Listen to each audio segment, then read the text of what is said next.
Hello students of 9th class, welcome to HQ math channel. मुझे उम्मीद है आप सब लोग खैरियत से होंगे। चैप्टर नंबर 1 की एक्सरसाइज 1.1 हमने स्टार्ट की हुई थी, जिसका आज हम क्वेश्चन नंबर 3 स्टार्ट करेंगे। Let's see how many problems are there in the question. हाँ जी, इसका क्वेश्चन है find the values of A, B, C and D। इसमें हमने इस पूरे क्वेश्चन में A, B, C, D की वैल्यूज़ फाइंड करनी है। इस बहुत इजी मेथड है। हमने इसमें ये करना है कि A प्लस C को इक्वल रखना है 0 के, क्योंकि सेंटर में इक्वल आ रहे हैं इन दोनों सेट्स के, और A प्लस 2B को इक्वल रखना है -7 के, और C -1 को इक्वल रखना है 3 के। क्योंकि देखिए, क्योंकि अगर ये पहले ये लिखा हुआ है तो 0 भी ये पहले लिखा हुआ है, हमने इसके आमने सामने वालों को इक्वल रखना है, और 4D-6 को इक्वल रखना है 2D के। ठीक है, लेट्स स्टार्ट द क्वेश्चन।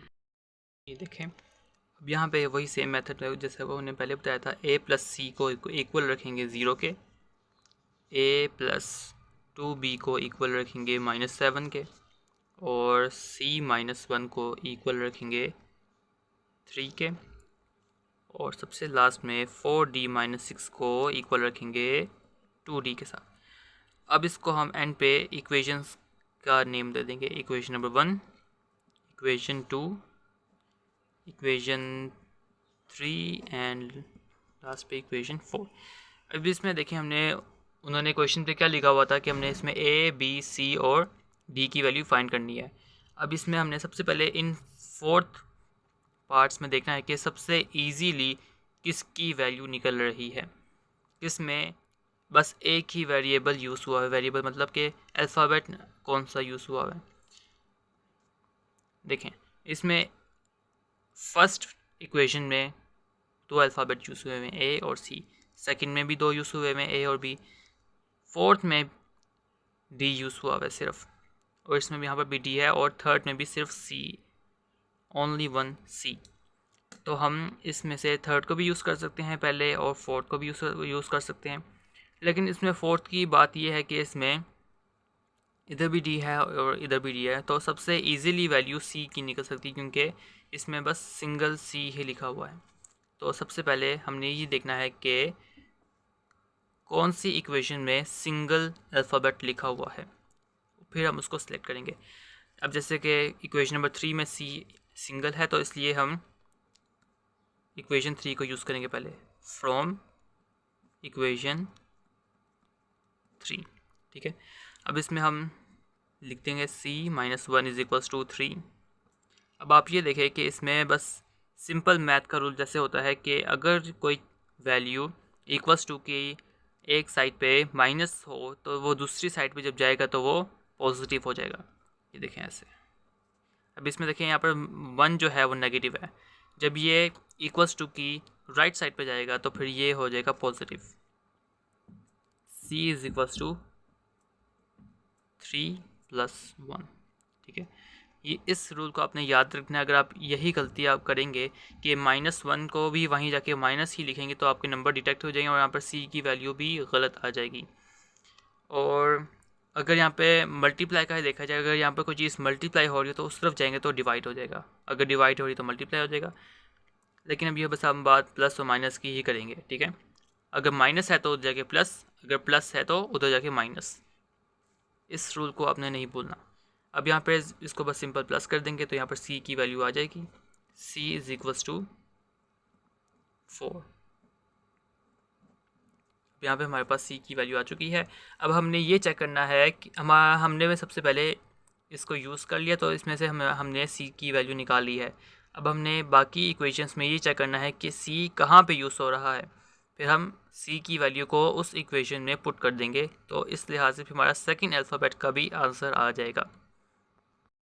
अब इन इक्वेशंस में देखें और C कहाँ पे यूज़ हो रहा है, सिर्फ फर्स्ट इक्वेशन में, क्योंकि इसमें भी यूज़ है लेकिन हम इसको यूज़ कर चुके हैं, तो दोबारा से हम इसको यूज़ नहीं करेंगे। तो फर्स्ट इक्वेशन में है A + C = 0। बस हमने इसमें C की वैल्यू जो निकाली है वो हमने बस इक्वेशन नंबर 1 में पुट करनी है, और इस लिहाज से हमारा A का आंसर आ जाएगा, A की वैल्यू आ जाएगी हमारे पास। अब हमने लिखना है यहाँ पे, ये जो हमने यहाँ पर ये लिखते हैं आपने इनको लाजमी लिखना करना है। अगर आप ये नहीं लिखेंगे तो एग्जामिनर को समझ नहीं आएगी, वो कहेगा कि आपने ये डिटेक्ट कर लिया, तो फिर आपके नंबर डिटेक्ट हो जाएंगे। पुट द वैल्यू ऑफ सी, इसको आप ब्रैकेट में कर दें, इन इक्वेशन 1। ठीक है, अब आपने सी की वैल्यू को इक्वेशन नंबर 1 में पुट करना है। पहले आपने इक्वेशन वो वाली लिखनी है जिसमें पुट करना है, जो कि है a plus C is equals to 0। C की जगह पे क्या आ जाएगा 4 और इधर 0। अब देखें कि यहाँ पर हमने a की वैल्यू फाइंड करनी है, तो वही से मेथड, जब हमने a की वैल्यू फाइंड करनी है तो हमें यहाँ पर 4 डिस्टर्ब कर रहा है, इसका मतलब है हम 4 को उस तरफ भेज देंगे ताकि हमें वो डिस्टर्ब ना करे। ठीक है, तो जब यहाँ पे ये प्लस में है तो वहाँ जाके क्या हो जाएगा negative, a is equals to -4। ठीक है, तो इस लिहाज से हमारे पास a की वैल्यू भी आ गई। देखें कि हमने कितनी सिंपली से कि हमने 2 इक्वेशंस को सॉल्व कर लिया है। अब हमने ये चेक करना है कि a किस इक्वेशन में यूज़ हो रहा है। बाकी बस 2 इक्वेशन बची हैं, जो कि है सेकंड और फोर्थ। सेकंड वाली में a यूज़ हो रहा है, हमने बस इसमें a की वैल्यू पुट करनी है और इस लिहाज से हमारे पास b की वैल्यू आ जाएगी। वही चीज़ हमने दोबारा लिखना है यहाँ पे, पुट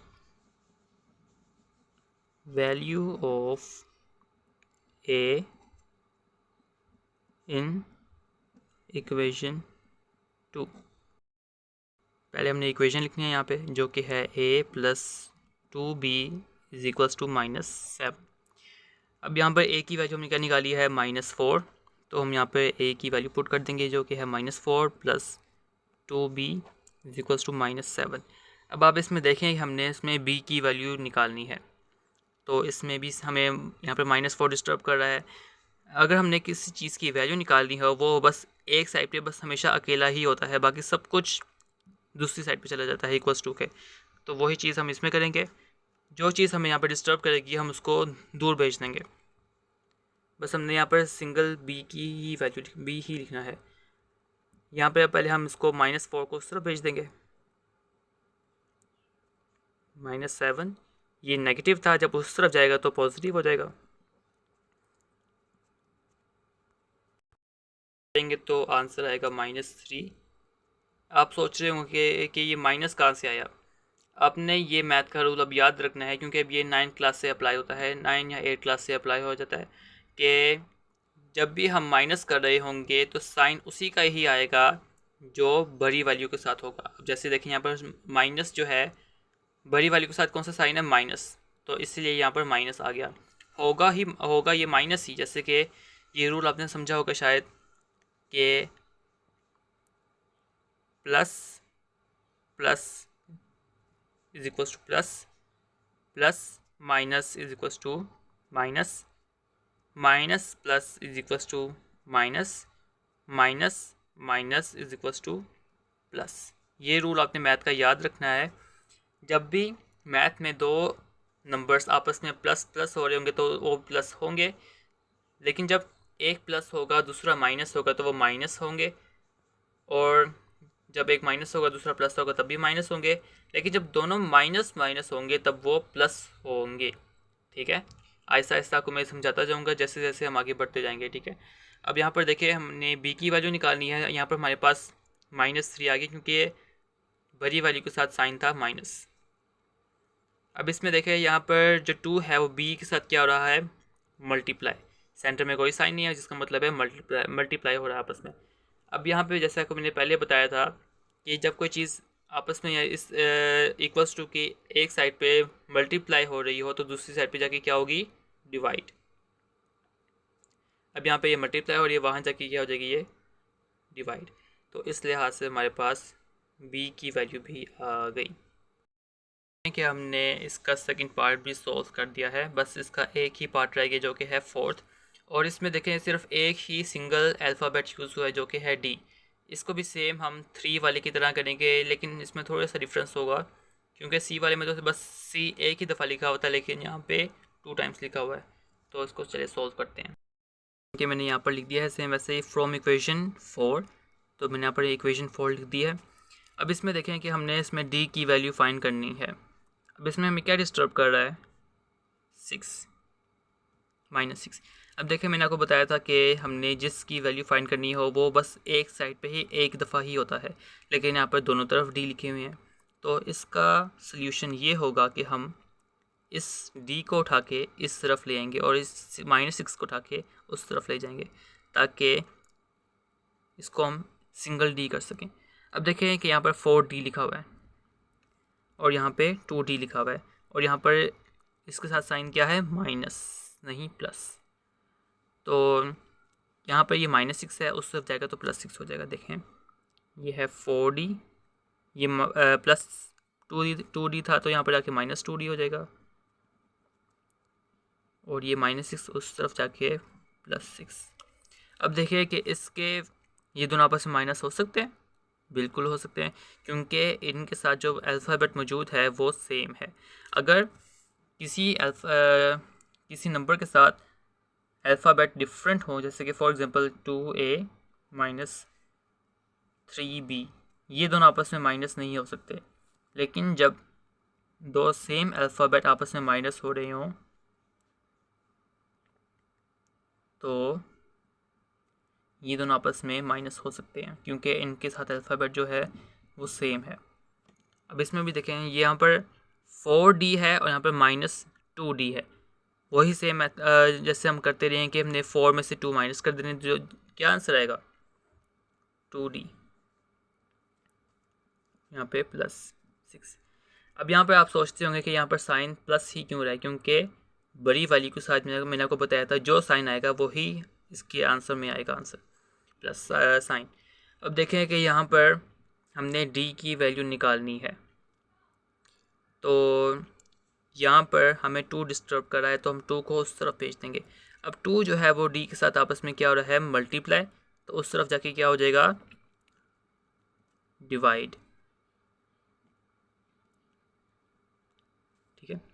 अब यहाँ पर देखें 6/2 बन गया है, तो ये आपस में कटिंग हो सकती है, बिल्कुल हो सकती है। 2 3 6, तो हमारे पास इस लिहाज से डी की क्या वैल्यू आई,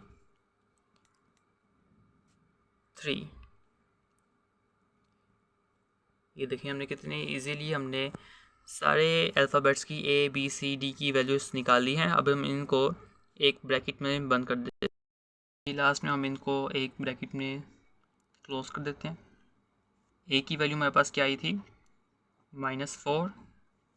बी की वैल्यू हमारे पास क्या आई थी, -3/2। और सी की वैल्यू हमारे पास वैल्यू क्या आई थी, 4। डी की वैल्यू क्या आई थी हमारे पास, 3। जी, यहाँ तक हमारा क्वेश्चन कंप्लीट होता है। मुझे उम्मीद है आपको यहाँ तक समझ आ गई होगी सारे पार्ट्स, हर एक स्टेप्स की। अगर आपको उसमें से कोई भी डिफ़िकल्ट लगता हो पार्ट, तो आप मेरे से कमेंट सेक्शन में पूछ सकते हैं। तो चलते हैं फिर, वीडियो को लाइक करिएगा, शेयर करिएगा अपने फ्रेंड्स के साथ, और चैनल को सब्सक्राइब कीजिएगा। मिलते हैं फिर नेक्स्ट वीडियो में। अल्लाह हाफ़िज़।